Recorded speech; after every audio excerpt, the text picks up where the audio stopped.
Hello friends, welcome to the channel new learner 08। आज बहुत time बाद वीडियो आई है। तो आज हमारा टॉपिक रहेगा how I crack state in first attempt. मैं आज आपको स्ट्रेटजी बताने वाली हूँ कि मैंने किस मेथड से फर्स्ट अटैम्प्ट में स्टेट क्लियर किया। ये मैंने स्टेट का रिज़ल्ट लगाया है, तो आप देख सकते हैं कि मेरे 97 मार्क्स आए थे 150 में से। आपको ये 150 नंबर का एग्ज़ाम होता है, उसमें 90 मार्क्स लेके आने होते हैं जनरल कैंडिडेट और बीसीए कैंडिडेट। बाकी जो रिजर्वेशन है उनको शायद 82 से पासिंग मार्क्स हैं। आज मैं यही स्ट्रेटजी बताने वाली और मैंने टीजीटी साइंस से दिया था। मैं पहले आपको पैटर्न बता देती हूँ। एग्ज़ाम पैटर्न क्या रहने वाला है। तो हमारा 150 नंबर का पेपर होएगा, जिसमें से सीडीपी है 30 नंबर की और 30 नंबर की है हिंदी और इंग्लिश। हिंदी 15 नंबर की आएगी, इंग्लिश 15 नंबर की आएगी। और ये है जनरल नॉलेज और हमारा 60 नंबर का रहेगा सब्जेक्ट। जैसे मैंने साइंस ले रखा है, कई मैथ भी होगा, इंग्लिश भी होगा, हिंदी भी होगा, तो सब्जेक्ट हो गया। आज मैं ये वीडियो उन एस्पिरेंट के लिए लेके आई हूँ जिनका सब्जेक्ट कमज़ोर है। देखो, मैंने साइंस से किया था पिछली बार। एक्चुअली हुआ क्या, पिछले जो एक नोटिस आया था, आपको पता ही होगा, जो सीटेट और एचटेट इक्विवेलेंट है। तो मैंने पिछली बार जो है वो एचटेट नहीं दिया और फिर एक नोटिस आया कि जो हमने नोटिस निकाला था सीटेट और एचटेट इक्विवेलेंट का, वो मान्य नहीं होगा। तो इसी बीच एक जो अभी टीजीटी की रिक्वायरमेंट हुई थी, स्क्रीनिंग का एग्ज़ाम, तो उस नोटिस में मुझे ये पता लगा कि मैथ में वैकेंसी नहीं आने वाली, क्योंकि मैंने नॉन मेडिकल किया है, मेरा सब्जेक्ट है मैथ। और स्टेट गवर्नमेंट में हरियाणा में हम साइंस भी भर सकते हैं जिसने नॉन मेडिकल किया है। तो मैंने सब्जेक्ट फिर एडिट करके साइंस भर दिया था। फिर मेरे पास रहा था 1 मंथ, 1 मंथ, शायद 4 या 5 दिन ऊपर होंगे। तो मेरे पास एक चैलेंज था कि मैं कैसे क्रैक करूं। तो मैंने जनरल पार्ट पे ज़्यादा फोकस किया। जैसे मेरा स्कोर है 75 90 में से। सब्जेक्ट इसीलिए मेरा सब्जेक्ट में मार्क्स कम आए थे, क्योंकि मैंने सब्जेक्ट पे उस टाइम ध्यान नहीं दिया।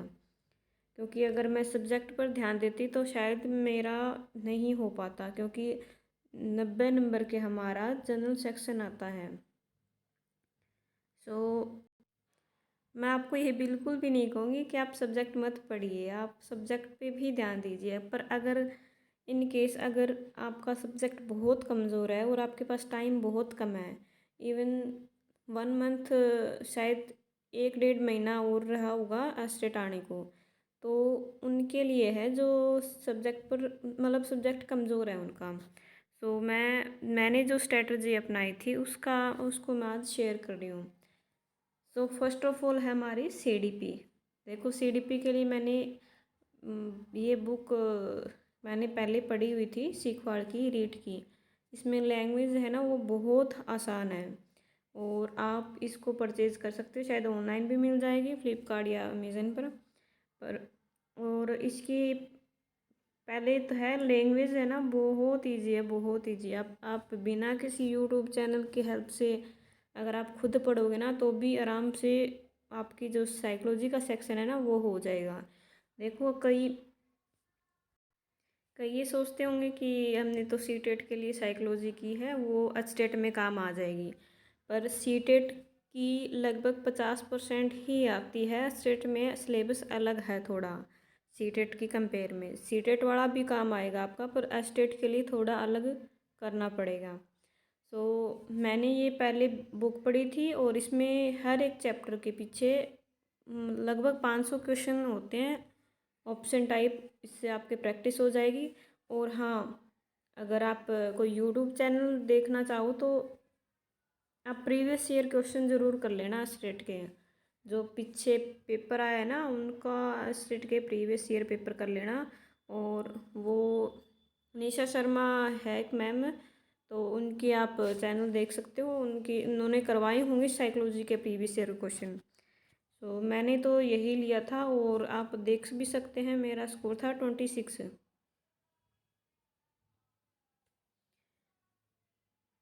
तो नेक्स्ट हमारा सब्जेक्ट रहेगा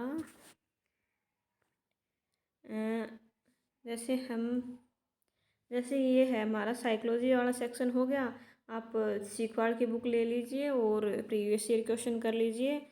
इतने में आप प्रीवियस ईयर क्वेश्चन तो आप हर हालात में आप देख के जाइए, और इनका पैटर्न लगभग फिक्स होता है। जैसे कई चैप्टर कई टॉपिक फिक्स होते हैं, जैसे कोलबर्ग का हो गया, प्याजे हो गया, वाइगोस्त हो गया, इनमें से इवेल्यूशन हो गया, इनमें से हर हर बार लगभग एक या दो क्वेश्चन बनते हैं। इन टॉपिक का फिक्स है, तो ये कई टॉपिक फिक्स है।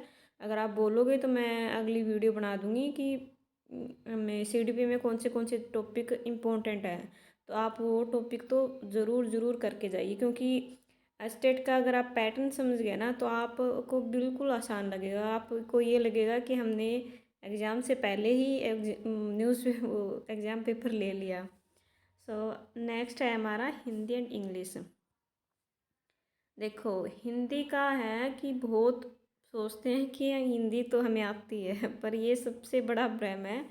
जो स्टेट की हिंदी है ना वो बहुत मुश्किल आती है।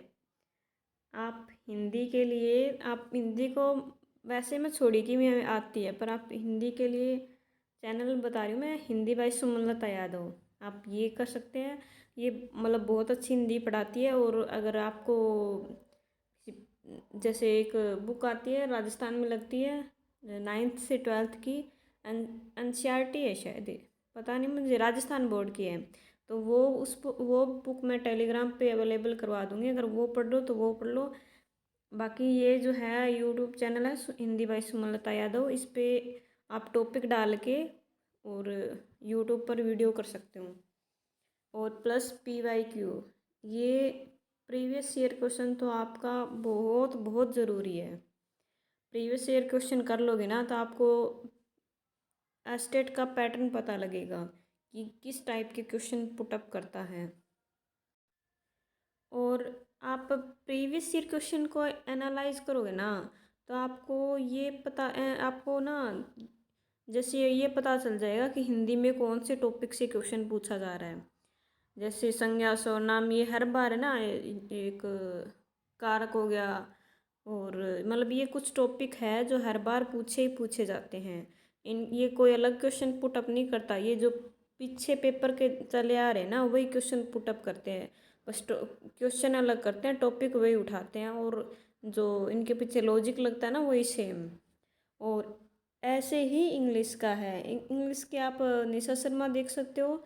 और प्रीवियस ईयर क्वेश्चन लगाना बहुत ज़रूरी है। इंग्लिश आपको ऐसे लगता हुआ कि इंग्लिश मुश्किल है, पर यहाँ इंग्लिश बहुत आसान है।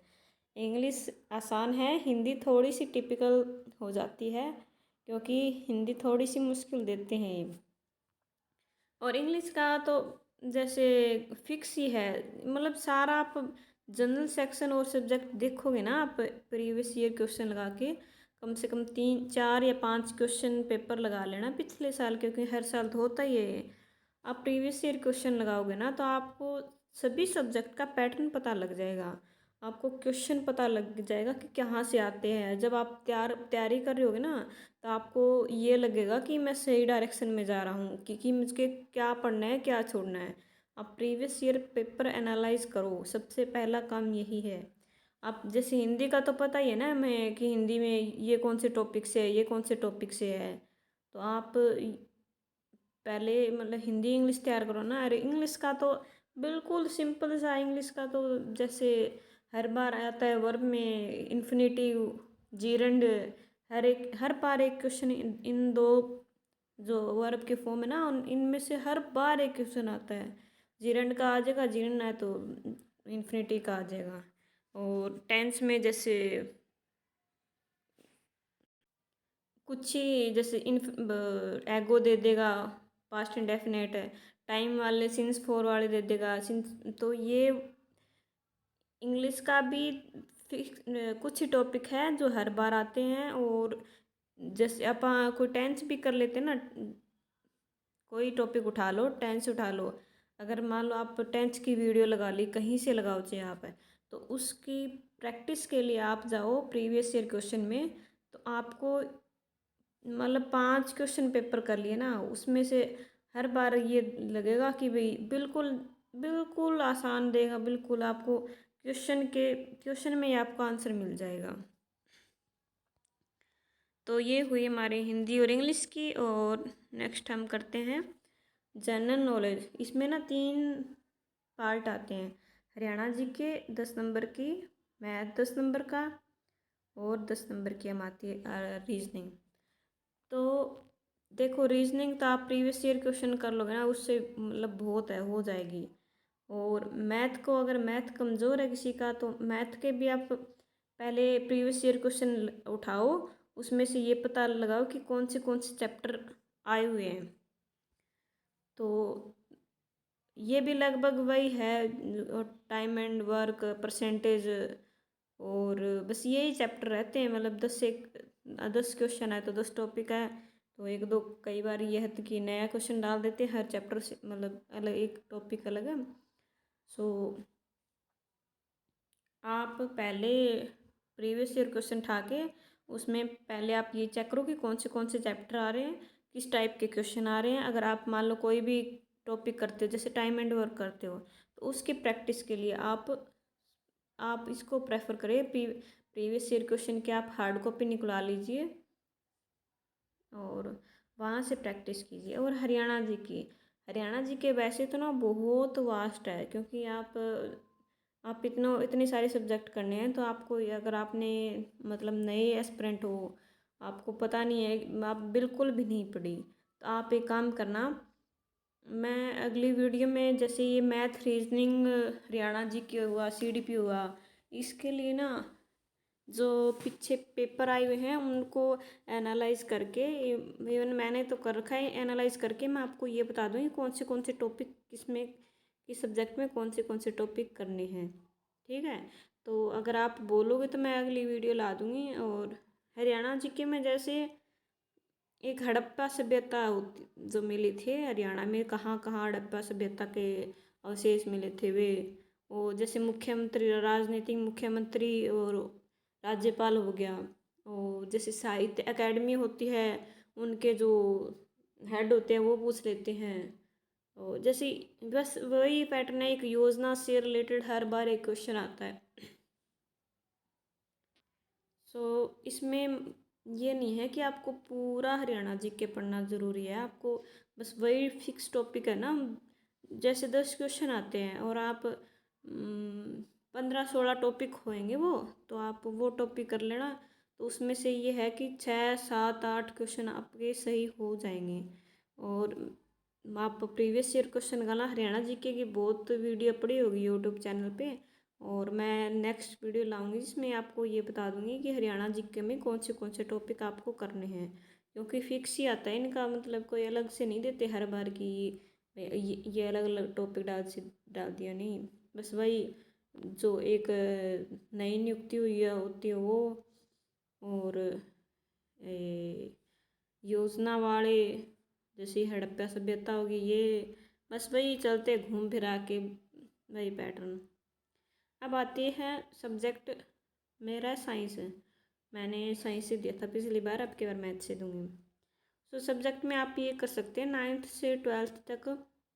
देखो 9th 10th तो आपको पूरी करनी है ही। अब मेरा था नॉन मेडिकल, तो मैंने बायो कभी पढ़ी नहीं थी।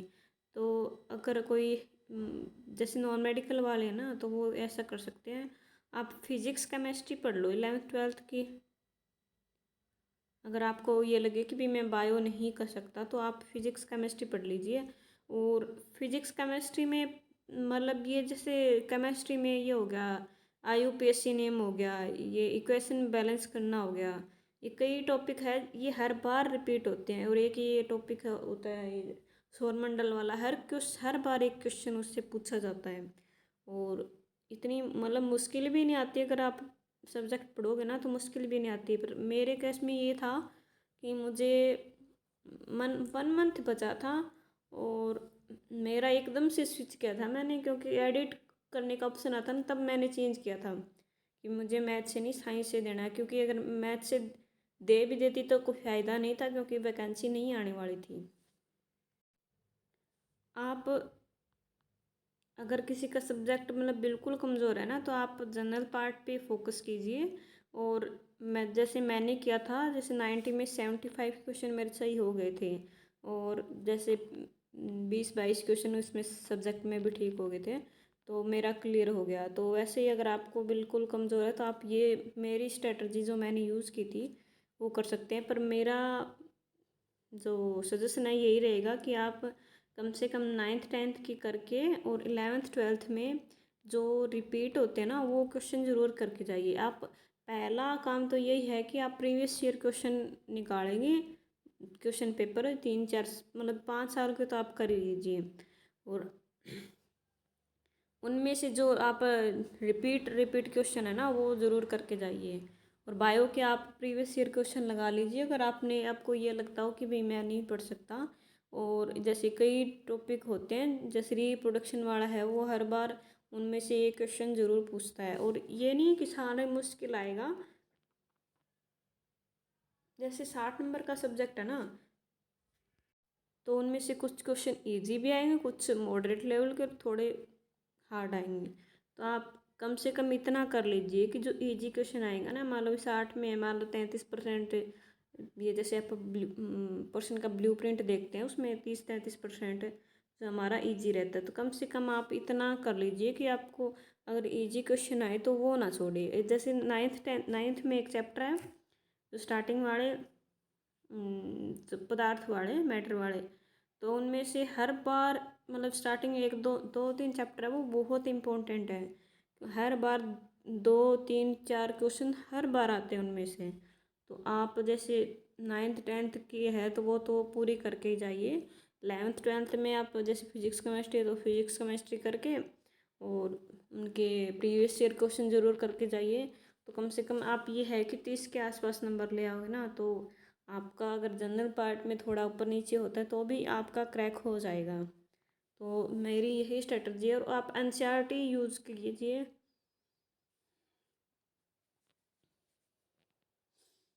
मेरा मशवरा यही है कि आप एनसीईआरटी पढ़िए, और वो आपके लिए बहुत बेटर रहेगा। तो आपको अगर अगली वीडियो चाहिए तो आप कमेंट करके बताएं, और मैं अगली वीडियो जिस साइकोलॉजी है, इंग्लिश, हिंदी है, मैथ है, रीजनिंग है, इनमें से कि भी कौन से चैप्टर आपको करने हैं, क्योंकि स्टेट अगर आप पैटर्न पहचान गए ना तो आपको मतलब बहुत आसान हो जाएगा इसको क्रैक करना। स्टेट देखने में मुश्किल भी है पर इतना मुश्किल भी नहीं है कि आप क्लियर नहीं कर पाए। और बस यही सजेशन था मेरा, और मैंने यही स्ट्रेटजी अपनाई थी। अगर आपको ये काम आए, ठीक लगे, तो आप ज़रूर इसको आजमाएं और कमेंट करके बताएं कि वीडियो कैसी लगी। और अगर आपको प्रीवियस ईयर क्वेश्चन पेपर चाहिए तो मैं टेलीग्राम पे अवेलेबल करवा दूँगी 3 या 4 दिनों में। आप बता दीजिए अगर आपको चाहिए तो। और प्रीवियस ईयर क्वेश्चन आप हर कंडीशन में आप उसको पढ़ के जाइए, क्योंकि आप एस्टेट का यही फॉर्मूला है प्रीवियस ईयर क्वेश्चन। आप उनको देख लोगे ना तो आपको पैटर्न समझ आ जाएगा, और उससे आपको ये पता लगेगा कि कौन सा टॉपिक छोड़ना है, कौन सा करना है, तो उससे आपको बहुत हेल्प मिलेगी। मैंने भी यही किया था। सो आज की वीडियो में इतना ही, और अगर आप बोलोगे तो मैं अगली वीडियो ला दूँगी कि कौन सा चैप्टर करना है।